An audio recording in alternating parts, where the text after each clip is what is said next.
welcome to the first episode of how we do this. I'm going to be showing you the easiest way to do different things, and this one that we're starting out with is going to be sourdough starter. It is a lot easier than you think. A lot of people have overcomplicated sourdough with different recipes and things like that, and we are going to make it the easiest way possible. So what you need is a glass container. You can use a mason jar, which is what I'm using. You don't need anything too big. You can also use glass bowls. And what I did was I removed the top piece because when you are fermenting your sourdough, you want the lid to be ajar. It needs to cover, but not cover all the way. If you cover too much, then it won't ferment properly. And if you don't cover enough, it won't ferment properly. You're also going to need a kitchen scale. Whatever measuring cup you're using, I am using a tablespoon for us to start, because eventually at some point you're going to be throwing away half of your starter, and so you really don't need a lot at this point. And then I'm also using this. These are great because you're able to scrape the sides. You can also use a knife or a regular spoon. So the very first thing that we're going to do is turn on our kitchen scale, and we want the units to be in grams. And the first thing you're going to do is measure out your container, and you can either write it down what it is or make a note. Mine is 426, and the reason why you're going to measure out your container is because you want to know how much it weighs. You can take away the weight of the sourdough starter. That way you'll always know how much it weighs, because you essentially double everything. So we know it's 426, so now I'm going to zero it out. And what you need is wheat flour, and then I use unbleached flour. And we're going to do a tablespoon of each. And this is where the weighing comes in, because you want to make sure you're weighing everything equally. So a tablespoon of the wheat is 10 grams, so we want to make sure that we get 10 grams as well.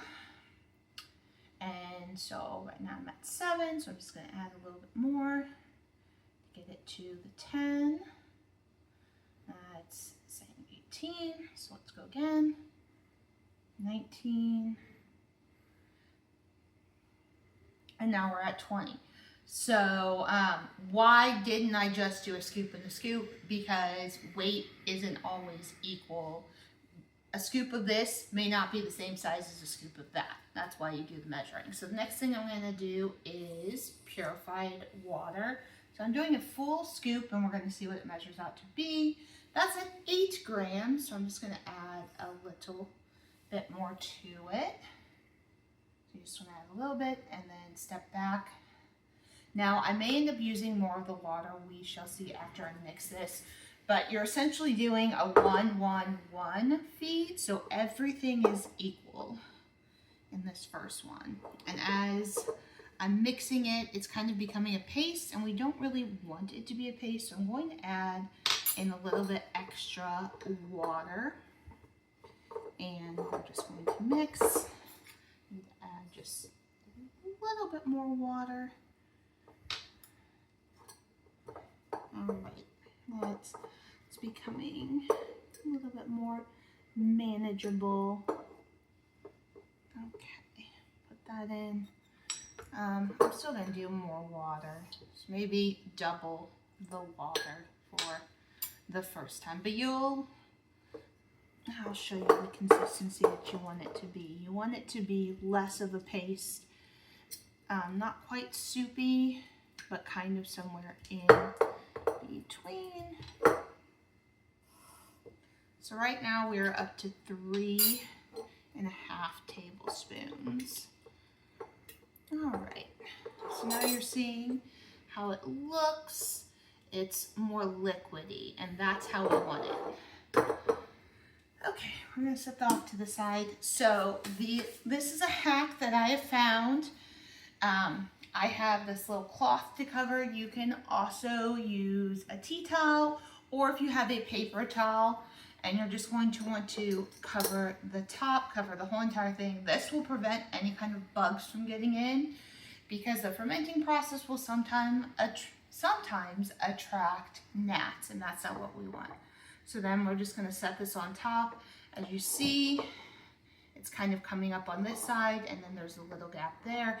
We're going to put it away in a dark space, or you can put it in a bright sunny space. You kind of want the heat to come to it, and we're going to leave it alone for 24 hours, and I will be back and show you what to do next.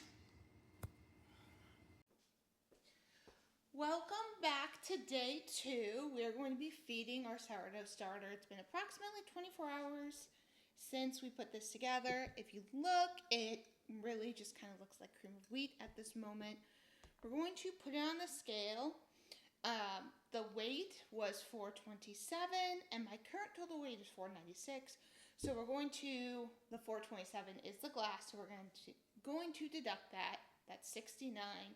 So 69 grams is how many grams of flour I want to add to this, and then 69 grams of water is how much water I want to add. Let me pull out a spatula. I'm just going to use this. I kind of like ones that are flatter because it's easier to scrape around the sides. And now after this, we are going to be feeding it in 12-hour increments approximately. I speak about this a few times when I say approximately. If you're a few minutes off here or there, maybe even 20 or 30, you're going to be okay. If you go more than that, it's going to be a lot. I'm using a 1/3 cup as my scooper, but I'm just going to slowly add it in because we're trying to get to 69 grams.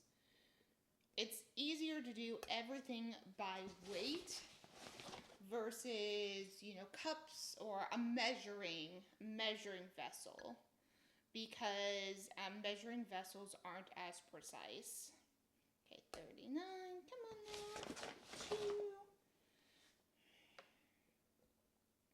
You also want to remember that we're not discarding anything until day 3 because there's nothing to discard. Okay, I'm at 65 right now. We're gonna get as close to 69. It's an approximation. So for example, if your weight is supposed to be 69 grams and you put in 70, you're okay. It doesn't have to be 100% exact. You want it to be as close as possible in order to keep the ratios even, but if you happen to go over that, that's okay too. Also remember, each time you do your measurement is easy to zero out, or it's easiest to zero out your scale, because then you don't have to be like, oh, okay, so my number was 69 and now it says 84. 84 minus 69 is, it's just easier to have it zeroed, and then you know where you're at. Okay. I'm going a little bit slower with water because it's easier to pull out a little bit of flour. It's harder to pull out water. Okay, I'm at 62. Just a little bit. Okay, that's 67. Sometimes you'll find that you need to go a little bit over with your water. Okay, now I'm just going to mix it. It really just depends. Okay, so we're just going to mix. You can't really over mix this. We want it to incorporate, and we don't want it to be a paste this time. We want it to be a little bit more on the liquidy side. So I'm just going to add, that was 71 grams of water. I'm just going to add a smidgen more. There we go. If you don't add enough water or you add too much water, your ratios are all off. So I just added a little bit extra. When you have your sourdough starter past day 2, we're talking day 3, day 4, and on, where it's actually rising and everything, you will find that the water level will be more equal. So 69 grams of flour, 69 grams of water, 69 grams of starter, because right now the starter is a paste. And so if we're trying to get it a little bit more liquefied than a paste, you're going to have to add a little bit more liquid to it. So I'm going to do what I've been doing, which is covering it and putting this off to the side a little bit. And I'm just going to show you real quick what it looks like without the cover. You can just kind of see. You want to make sure that there's enough room for a little bit of air, but not too much. If you take it fully off, what you're going to get is a line of crust over the top, and that's basically meaning it's getting too much air. If you don't allow it to air at all, you can end up getting mold and other things growing. So you just want to make sure that there's like a little bit of space between the lid and the lip. So join me next time as we go to day 3. Keep watching this video and hopefully it'll help. Remember to like, follow, and share the video. The third day of our sourdough starter. So I want to show you really quickly, for those of you who don't have any experience with a kitchen scale, that is the on and off button. That is also going to be the button that you will use to zero out. So like if you have weight here, for example, we have our glass. So when you get it and put it on and you don't want the weight of the glass to count, you're going to just tap that button and it's going to reset it to 0. Units are over here, and that's what you're going to use to make sure it is set to grams. That's what we're using for this specific starter. And a lot of the recipes that you use for baking are in grams, but sometimes you're weighing for different reasons and you may need a different unit. So that's where that comes in. I don't ever really use the hold button, but you can use it and it will hold the weight where it's at. So I'm going to set it down before it goes crazy. Also, sometimes if you're not on a flat surface, it will take in weight that's not there because, like I said, it's not a flat surface. So you can also zero it out there. So today we're going to be using a few different things. As you notice, I have a paper towel and I have 2 different scoops. So we're actually going to be using this scoop. You can use whatever you have, a spoon, to get rid of your discard. So basically what you start doing is you start getting rid of, sorry for the noise, you're going to start getting rid of half of your sourdough. This is why I recommend you start with such little amount. That way when you're getting rid of half of it, it's not as big of a deal. And I just want you to see the bubbles that are in there. This is a really strong starter, and we've only fed it once, all right? But the bubbles tell you how strong your starter is, and that's something that you look for. Now, certain bubbles may tell you, hey, I'm hungry, feed me. You know, it's like having a digital pet almost. You know, you kind of have to guess what does it need. So we're going to remember that 426 is how much my thing weighed, and it says 590 is the total weight with my jar.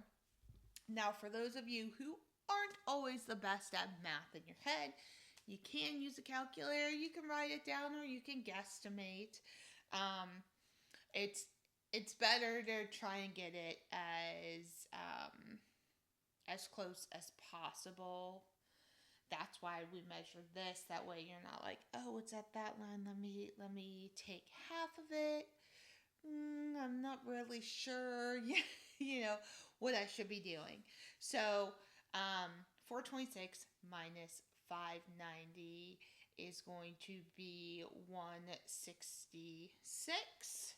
So we're going to do half of the 166, which is going to be 83 is what we're going to remove. And so 83.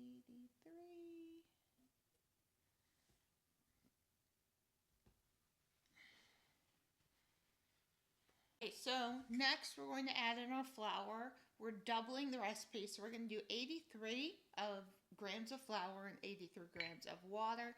I'm just using this 1/4 of a cup as a vessel, not actually measuring anything. So, all right.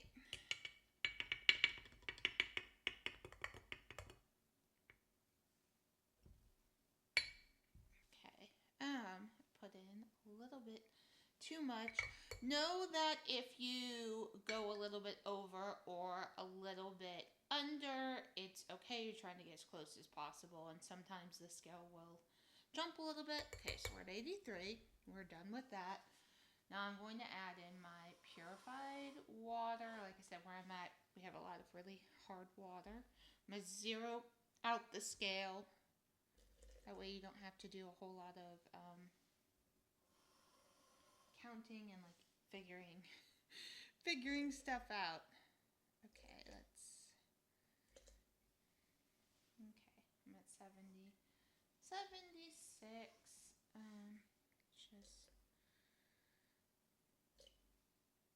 Okay, that says 82. So I'm gonna start there, and we're just going to mix.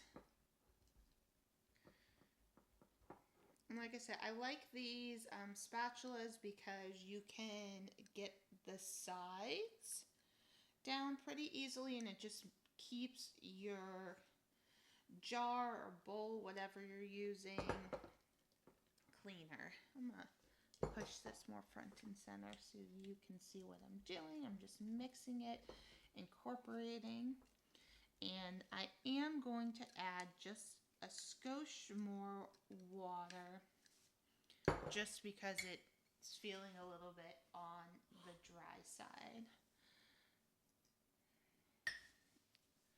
It's always better to add less because then you can add more if you need. If you add too much, then you have to go back with the flour and it turns into a thing. All right. If you look at that, looks pretty good in my opinion. And so we're just going to put everything back on. Now remember, I'm using this to keep bugs out. You can also do a paper towel. Just set it over, and then the top we're going to set a jar. You want to make sure that you're leaving a little bit of room for air to get in and out of the sides, but not too much room. So we will come back in approximately 12 hours and check on the starter and do this all over again. We will be cutting it in half once again and continuing on our journey. Thanks for following along. Okay, we are back on day 3, second part. We're doing the second feeding. This is what it currently looks like. Mine is actually a very, very strong starter. We are once again going to use a paper towel to discard half of this.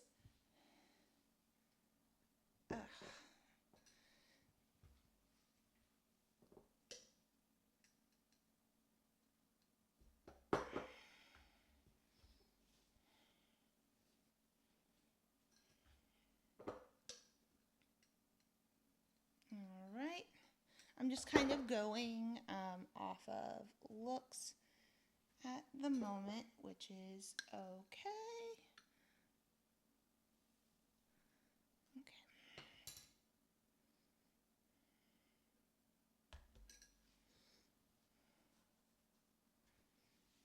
I've discarded about half of it, and now I'm going to do, we're going to zero this. I'm going to do 80 grams of flour and 80 grams of water since we are doubling what is in there.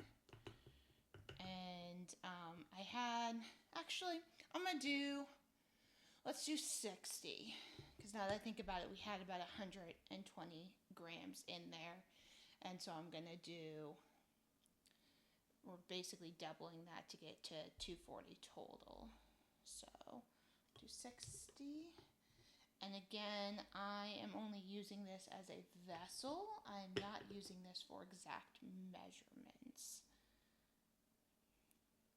The closer you get to the number, okay. So like this one I accidentally got 62. So I'm going to leave it at the 62. It's fine if you go a little bit over or a little bit under. And get my water. You want to make sure to zero it out. If you don't, you just have to remember what the total number is that you're trying to go for, since you are doubling. All right. Just easier if you hit the 0 button. Trust me. You're going to be trying to do the math. Okay, 55. Okay. All right. That got me at 63. I'm not going to sweat a gram of water because it's really not the end of the world. If I need to add a little bit more flour, I will. And then we're just going to mix this in. Usually you end up adding a slightly more water than you do. The initial recipe that I followed had everything in cups to grams, and you're going to add more of the water than the flour if you're going by cups in the recipe. So it's gonna be more. All right, this is a little bit thicker than I want, so like I said, I'm going to add a little bit more water. I would say that I didn't keep it on there, but it was probably a couple of grams more, if I had to guess. So maybe an additional 5 grams, but you will see how yours looks. And so right now this is, like I said, what you're wanting is something that is slightly more than a paste in terms of liquid, but not too liquidy. And we're just going to clean these off and push them in. And I'm now going to cover everything. So I rinse my hands, cover, and cover. And we will be back in approximately 12 hours for our 4th day of feeding our sourdough starter. Okay, welcome to day 4, feed number 1 of our sourdough starter. I have already cut mine in half, and I fed it 100 grams of flour and 100 grams of water, and this is what it looks like. We're building a nice and strong starter. I'm going to use this time to give you a few tips and tricks for your sourdough. What we're trying to do is create the healthiest sourdough starter that we can, so that way it'll reach its peak and we'll be able to make delicious bread. So tip number 1 is, if you are in a colder climate, you want to make sure that you're using warmer water. And when I say warm, I mean lukewarm. Nothing hot, nothing even remotely on the warm scale, just a little bit warmer than cold. Same goes if you're in a warmer climate, you want to use cooler water. And the whole point to that is we're trying to regulate the temperature of our sourdough starter, and it just helps it to be able to reach the peak a lot quicker if we're doing that. And tip number 2 is, if you're in a colder environment, once you have a fully established starter, you're going to want to keep as much of that starter as possible whole and intact. And we'll talk about that later on once we get to an established starter and kind of what that looks like when you're in a colder climate. So I will see you guys in 12 hours approximately for our second feed of the day. Welcome back to day 4. We're doing our second feeding on our sourdough, and I just want to show you what it looks like. It is nice and bubbly and robust. You will know that your sourdough starter is healthy by this point by seeing the bubbles in there. If your sourdough is flat still, like the first day or the second day, just know that you are either not feeding it enough, the twice a day, 12 hours apart, approximately. You are not doing the correct temperature with the water, either it's too hot or too cold, or it could just be that your ratio is off. We are now at a point where you should be feeding it 1-1-1. So if it's 100 grams of starter, we're going to do 100 grams of flour and 100 grams of water. And we're still discarding half of our starter. You can discard a little bit more depending on how full yours is. And the reason why we're discarding, because if not, we would have a giant bowl full of starter. Now, you'll know when your sourdough starter is ready to bake. Make your first loaf of bread when it doubles in size.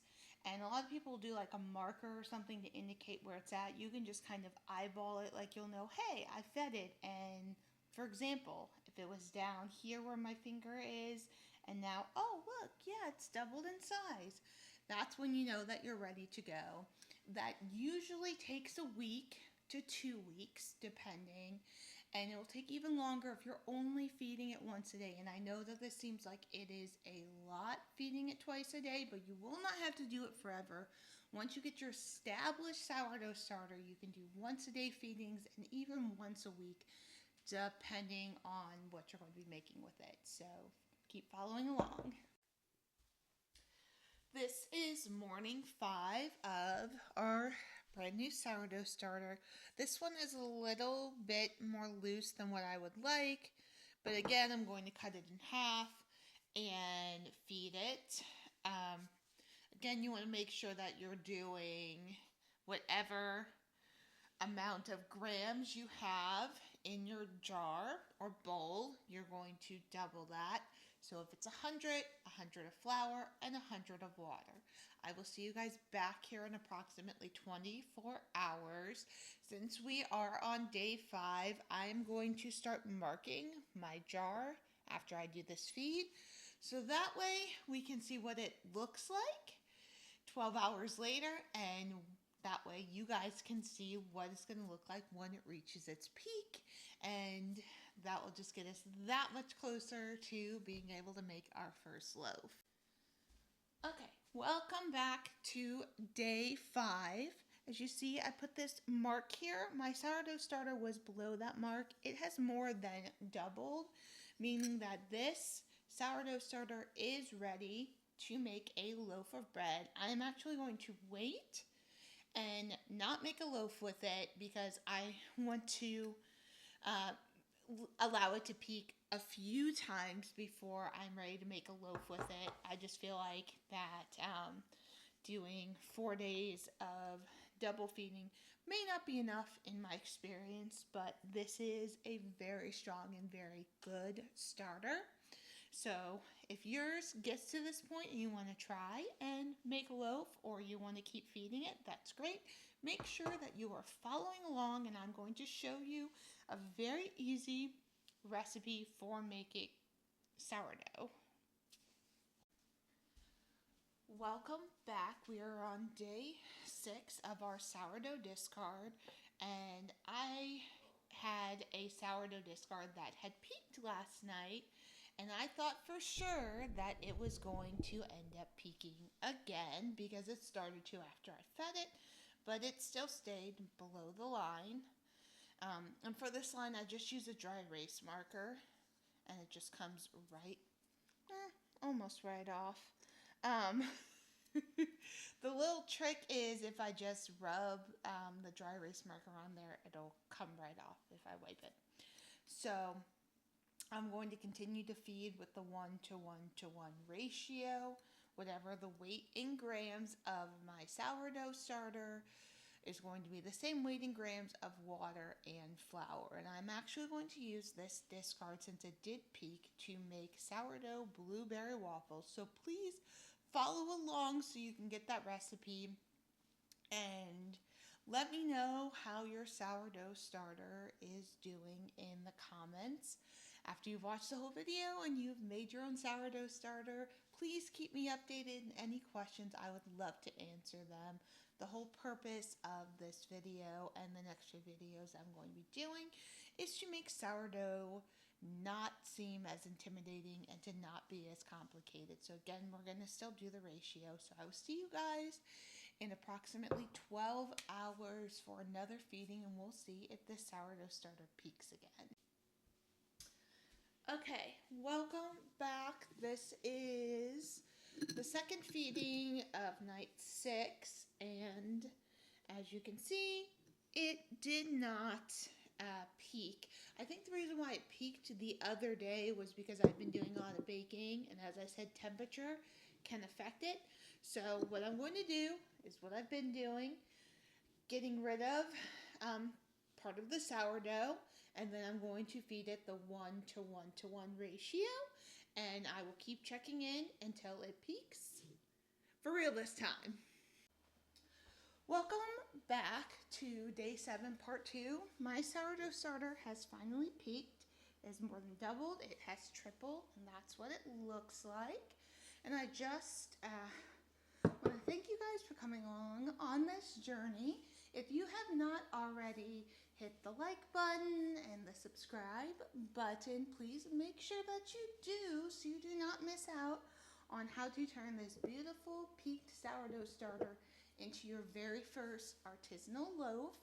In the next video that I'm releasing, we are going to be showing you how to do that. And then upcoming, we will have a waffle recipe, which I absolutely love. I use on repeat, especially on the weekends. It is a no-weight sourdough waffle recipe. And I'm also going to show you how to make your very own chocolate sourdough starter to make things like brownies and cake. And then my favorite recipe is going to be coming up, which is the sourdough cake recipe that lives on repeat in my life and in my heart. I make it all the time, and I get so many compliments because the sourdough starter really helps to keep the cake itself nice and moist. So please share this and let me know in the comments if you are following along, if you're having any issues with your sourdough starter, and I will see what I can do to help. Thank you.